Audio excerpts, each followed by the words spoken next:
Salams from the People's Dispatch studios in New Delhi. I'm Siddhantani and you're watching Daily Debrief. On the show today, Novak Djokovic talks about his vaccine status. An Earth-like exoplanet has been spotted by astronomers, and we talk about Australia's controversial religious discrimination bill. First up, Novak Djokovic, the tennis player, has spoken to Amol Rajan of the BBC for the first time since being deported from Australia, where he was to challenge for a 10th Australian Open title. In the interview, he confirms that he's not taken any COVID vaccine and that he has also been detected with the virus twice. In the bits we got to see, he put forward a strong defense of his libertarian ideas while saying that he is neither anti-vax nor attempting to use his privilege to bend the rules. Prabir, I know we had you here on the show yesterday talking about a very different and a far more sort of on the ground intense subject matter, but this is also a subject that has quite a lot of impact on overall conversations around public health. Novak Djokovic going out and saying essentially that I'm not against the vaccine, I just won't take it. What do you make of that argument? You know, this is something a few of the elite sports stars are peddling, and I'm using the word peddling advisedly, because they believe that they are sort of different from rest of the herd. So their health, their physique needs special protection, even if it means problems for others. Right. This is not something only exclusive to Novak Djokovic and tennis as an issue. It is also something for us we see in the footballers. That if you take, for instance, championship matches and so on, also English football, Premier League, there are Kyrie Irving in the NBA has also come out with that. So some elite sports stars believe they are really separate from the herd. They should have separate rules. That means they don't want to take the risk of their physique being disturbed by a vaccine. The fact that they might disturbed by an infection, that seems to be okay with them. So this is a very curious state of affairs when the vaccine is the one which seems to bother them, and the fact that they will infect others if they get infected doesn't seem to bother them. And I think that's the key issue, that the libertarian approach is I decide what goes into my body, that I'm a part of the human race and I have responsibilities to society, and therefore my public health implications of what I do, that is not my concern. Is I think what guides people like Djokovic and other elite stars in believing they are above the herd. And I think that's the disturbing part of it. And obviously it has a huge impact on sports, because if we accept Djokovic can be given this status, why not others?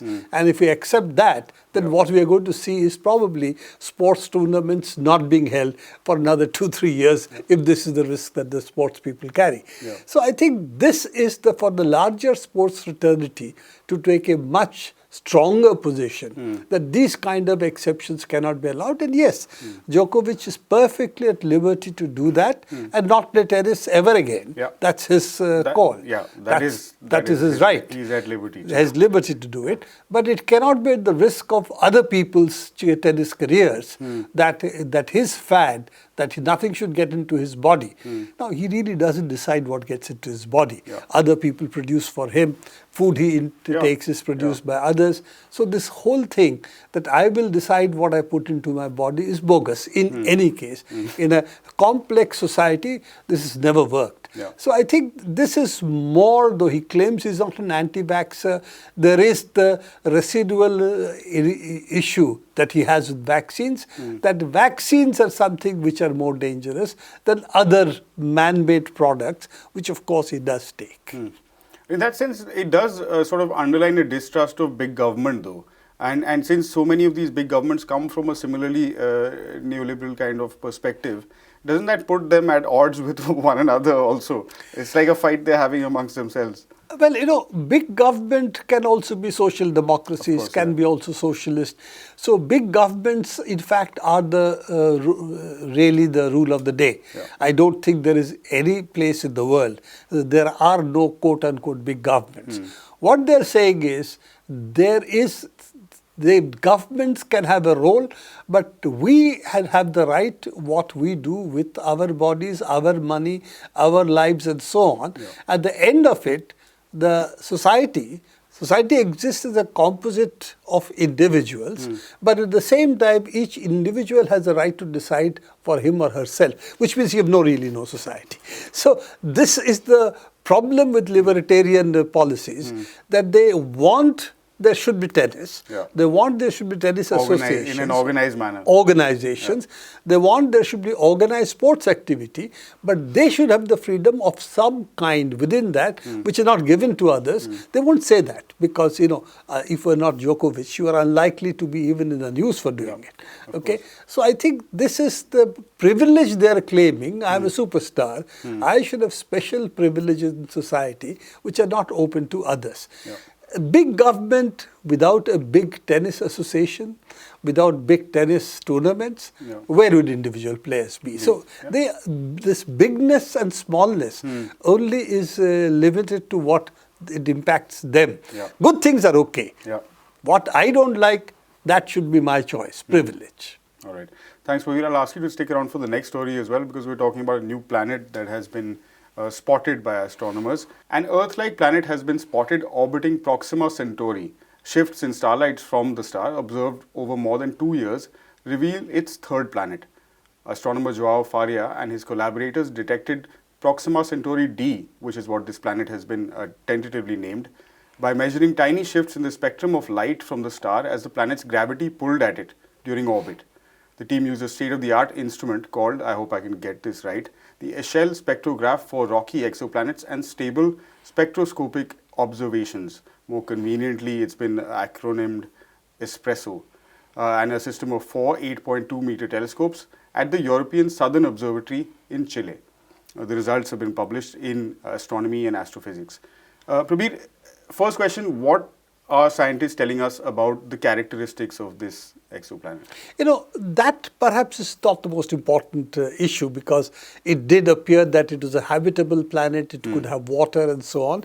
That has been corrected right now, because I think people misread it, and nature was also guilty of this, that it is a planet which is just outside the habitable zone.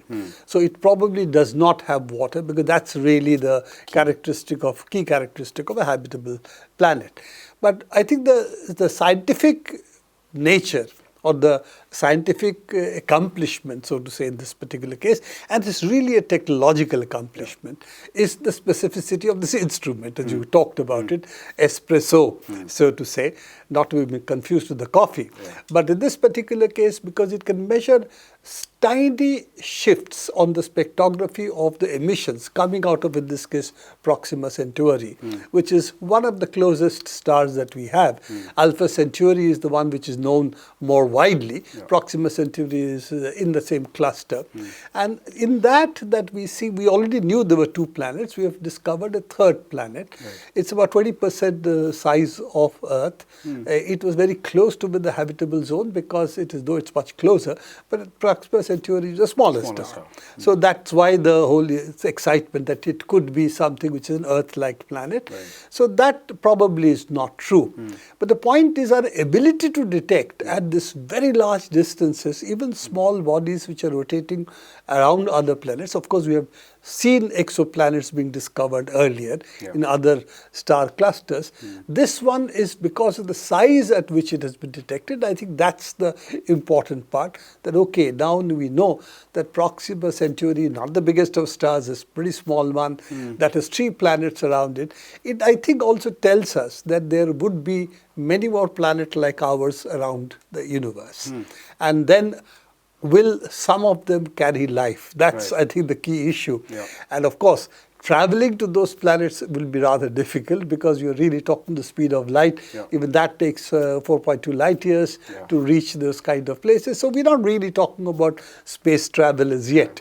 But the sheer excitement that we can find near Earth-like planets and other star clusters, we have the instruments to do it, I think is a very interesting one. And I think the technological marvel of this feat is, I think, is what really excites me. And this is something that we are seeing increasingly, that you have really complex technologies with scientists working together to really decipher the signatures of faint spectral shifts taking place, looking at pulses, looking at other radio sources. All of this put together, we are really, today, we can talk about a new entry into knowing how the universe has grown or is growing. Yeah. And I think that's the importance of this particular feat. Also, where it came from, we've talked about the James Webb Telescope as well. Very quickly, if I can, Prabir, ask you, is there a sort of collaboration between astrophysicists and astronomers around the world using all these technologies and working together to try and sort of come up with further advancements? I think that's very clear. The fact that the European Southern Observatory is in Chile. So it's already an international venture. Also, increasingly, large scientific advances, whether it's in this kind of ventures or it is, for instance, in the what we call the Hadron Collider, which was what gave us that famous particle, the God particle, as it has been called, okay, which provides a gravity. In fact, the whole thing is it actually adds mass. And that, all of that is was really an international one, huge investment. Technologically, Hadron Collider is an enormous achievement. And then we had a team of 4,000 scientists working together with the results. And a lot of it were really computational results, because one mistake means, of course, you get the results wrong. Right. So the difference between detecting the God particle or not is really the result of calculations. And 4,000, team of 4,000 were doing, actually mashing all those data they were getting in order to finally come out with this solution saying, yes, we found the particle. So I think this is also of a similar order. It's really technical people, computational science, technology of computations, along with instruments. In this particular case, this measuring such small, tiny spectral shifts, along with the telescope that they have built in the European Southern Observatory. And the expansion that they're doing, all of this is the new way that we are, as somebody called it, this is industrial scale scientific research. And that's what distinguishes it from the individual scientists of, say, 100 years back, who could make major advances based on their own work. Now you had labs earlier, now you're looking at number of laboratories working together, and you are really seeing the scale increase enormously when you talk about the teams which work on such things. All right. I think Novak Djokovic should listen to your last little summary. Things might make a little more sense to him from that vaccine perspective as well. Thanks so much, Prabir, for being on Daily Debrief today. And finally, in Australia, a controversial anti-religious discrimination bill that was strongly supported by conservative Christian groups, who are an important vote bank for Scott Morrison's ruling coalition, was shelved just hours after it was passed in the lower house of parliament. The legislation would have granted religious institutions that run schools, aged care homes, accommodation for the needy and disability services, the right to discriminate against people who do not share their faith. The bill was also criticized by other marginalized sections of society, including queer and transgender activists. Anish has been covering this story and joins us now.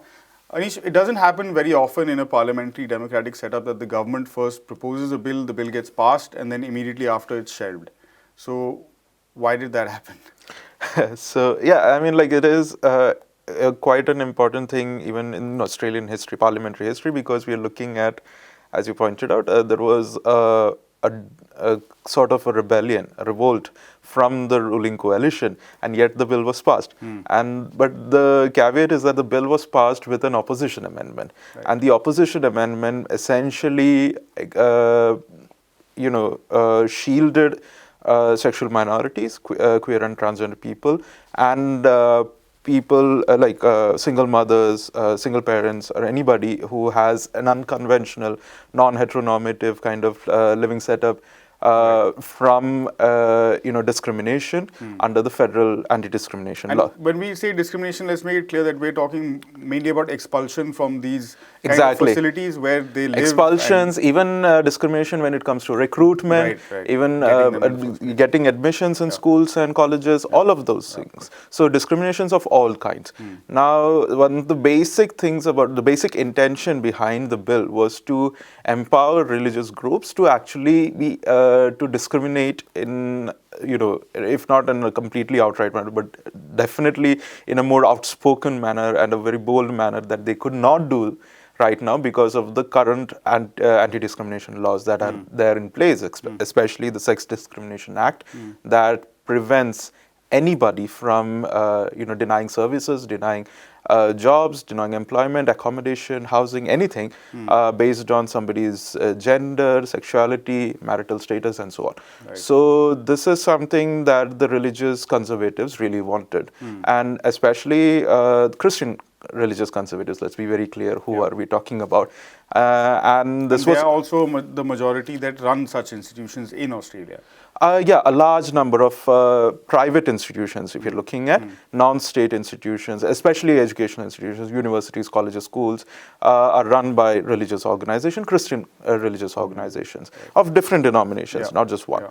And so the Morrison government, it was actually one of their key promises to let them do this kind of thing, prevent them from any kind of prosecution under the federal anti-discrimination laws, and make it a normalized thing for schools to not let a transgender student in, or to not let a gay teacher to teach them, or anybody, even like very early version of the bill even included provisions that can discriminate an individual who's based on the religious affiliation of their partners, their family members. So somebody in your family, your spouse is another, if you're teaching in a Christian denomination run school, then you can be fired, or based on the fact that your partner might be a Muslim or a Hindu or even non-religious.